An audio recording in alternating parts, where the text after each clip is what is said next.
Assalamualaikum warahmatullahi wabarakatuh. Perkenalkan, nama saya Eka Puspitasari, kelas MJ 403 Prodi Manajemen. Pada kesempatan kali ini, saya akan mempresentasikan ujian akhir semester mata kuliah Manajemen Perbankan dengan dosen pengampu yaitu Bapak Wahyu Purbosantoso, SE MM CVRM. Nah, kali ini saya akan membahas tentang kesetaraan gender di dunia kerja, studi kasus Citi Indonesia. Kesetaraan gender dalam dunia kerja masih menjadi tantangan besar di Indonesia.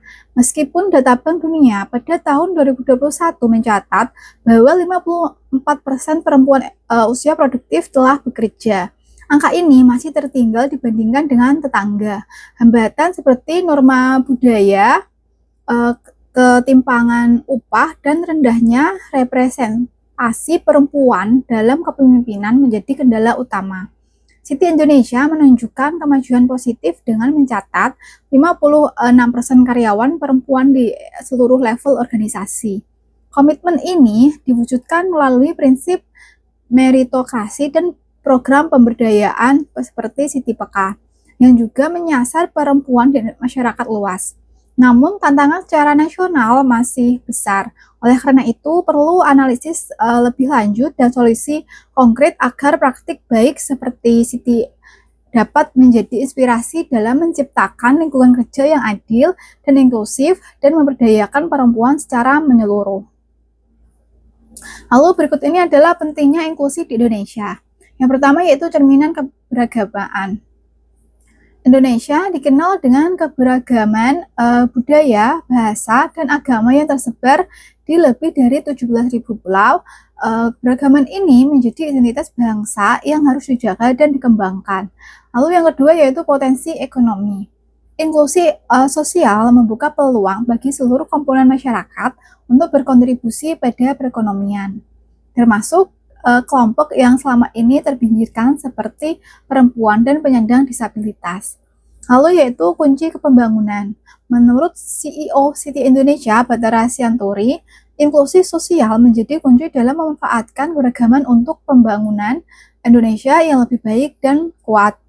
Nah, inklusi sangat identik dengan Indonesia yang memiliki beberapa dan keberagaman suku, agama, ras, dan budaya. Tanpa adanya inklusi, keberagaman yang seharusnya menjadi kekuatan justru bisa berubah menjadi sumber konflik dan hambatan pembangunan.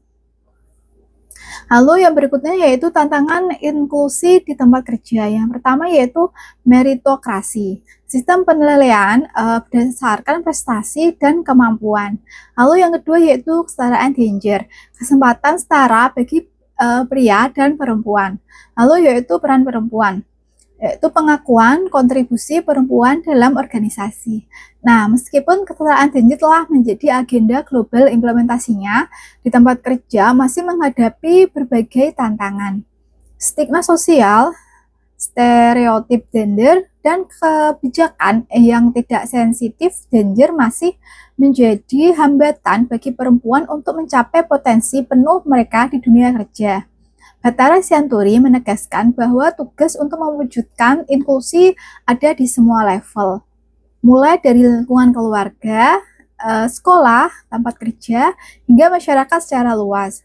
Inklusivitas di tempat kerja terutama terkait peran perempuan dan penerapan prinsip kesetaraan gender akan menuntun pada penerapannya konsep meritokrasi yang lebih baik. Berikut ini adalah partisipasi perempuan Indonesia dalam ekonomi. Data Bank Dunia pada tahun 2021 menunjukkan bahwa sekitar 54% perempuan usia produktif di Indonesia memilih untuk bekerja.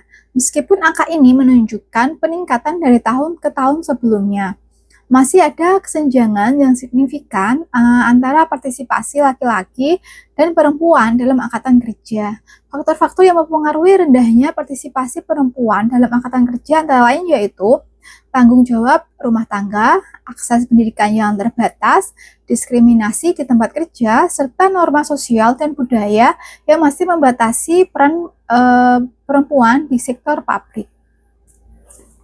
Lalu berikut ini adalah komitmen Citi terhadap kesetaraan gender. Yang pertama yaitu komposisi keseimbangan. 56% karyawan Citi Indonesia adalah perempuan yang tersebar di seluruh level dan peran dalam organisasi, yang menunjukkan keseriusan perusahaan dalam menerapkan kesetaraan gender. Lalu yaitu kesempatan karir. Siti memberikan kesempatan yang sama bagi perempuan untuk mengembangkan karir dan mencapai posisi kepemimpinan dalam perusahaan melalui program pengembangan talenta. Lalu yaitu yang ketiga, program pemberdayaan. Melalui Siti PK atau Siti Peduli dan Berkarya, perusahaan membantu memberdayakan perempuan di kalangan masyarakat melalui berbagai program pendidikan dan pelatihan keterampilan. Nah, menurut Bathara Sianturi, Citi Indonesia mempunyai keyakinan akan pentingnya peran perempuan dan kesetaraan gender dalam menjalankan bisnis. Perusahaan berusaha secara konsisten untuk terus memperhatikan nilai-nilai tersebut, baik secara internal di lingkungan kerja maupun eksternal kepada publik dan klien. Lalu yang berikutnya yaitu manfaat kesetaraan gender bagi perusahaan. Yang pertama yaitu inovasi. Keberagaman perspektif mendorong ide-ide baru dan solusi kreatif untuk berbagai tantangan bisnis. Lalu yang kedua yaitu kinerja.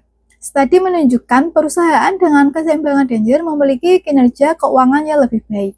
Lalu yang ketiga yaitu reputasi.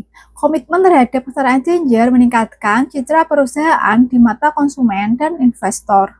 Lalu yang keempat yaitu talenta. Lingkungan kerja yang inklusif, menarik, dan mempertahankan karyawan terbaik dari berbagai latar belakang. Nah, kesetaraan gender bukan sekedar masalah etika atau keadilan sosial, tapi juga strategi bisnis yang cerdas. Penelitian dari McKinsey menunjukkan bahwa perusahaan dengan keberagaman gender yang tinggi memiliki kemungkinan 25% lebih tinggi untuk mencapai profitabilitas di atas rata-rata industri yang dibandingkan dengan perusahaan yang kurang beragam. Lalu berikutnya yaitu the advantage of female leadership. Yang pertama yaitu pendidikan finansial. Program pelatihan literasi keuangan bagi perempuan dari berbagai latar ekonomi untuk meningkatkan pemahaman tentang pengelolaan keuangan pribadi dan keluarga. Lalu yaitu wirausaha perempuan. Dukungan bagi perempuan yang ingin memulai atau mengembangkan usaha melalui pelatihan keterampilan bisnis, akses pembiayaan, dan pendampingan. Lalu yang ketiga yaitu pelatihan digital. Program pengembangan keterampilan digital bagi perempuan untuk meningkatkan daya saing mereka di era ekonomi digital. Lalu yang keempat yaitu mentorship. Program mentoring yang menghubungkan perempuan profesional yang berpengalaman dengan generasi muda yang sedang membangun karir mereka. Nah, melalui program Siti PK, Siti Indonesia tidak hanya mempromosikan kesetaraan gender di lingkungan internal, tetapi juga berkontribusi pada pemberdayaan perempuan di masyarakat luas. Program ini mencerminkan komitmen perusahaan untuk menciptakan dampak sosial yang positif dan berkelanjutan. Lalu yang selanjutnya yaitu tantangan dan solusi dalam mewujudkan kesetaraan gender. Yang pertama yaitu tantangan. Stereotip gender, bias bawah sadar, dan norma sosial yang membatasi peran perempuan. Lalu yang kedua yaitu analisis. Identifikasi kebijakan dan praktik yang tidak mendukung kesetaraan gender. Lalu yaitu evaluasi, pemantauan dan pengukuran dampak program kesetaraan gender. Nah, solusinya yaitu pelatihan bias bawah sadar, kebijakan ramah keluarga, dan target keberagaman. Nah, untuk mewujudkan kesetaraan gender di tempat kerja memerlukan pendekatan komprehensif yang melibatkan perubahan kebijakan, budaya, dan praktik organisasi.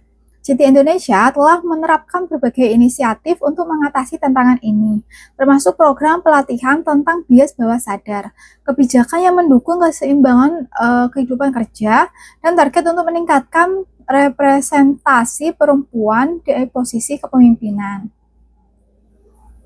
Nah, berikut ini adalah dampak kesetaraan gender pada ekonomi Indonesia. 8,3% potensi pertumbuhan PDB. Peningkatan yang mungkin terjadi jika kesetaraan gender dalam partisipasi tenaga kerja dihilangkan. Lalu yaitu 56% karyawan perempuan di Siti. komposisi pegawai perempuan di Citi Indonesia yang tersebar di seluruh level dan peran. Lalu yaitu 54% partisipasi pekerja perempuan. Persentase perempuan usia produktif di Indonesia yang bekerja berdasarkan data Bank Dunia pada tahun 2021.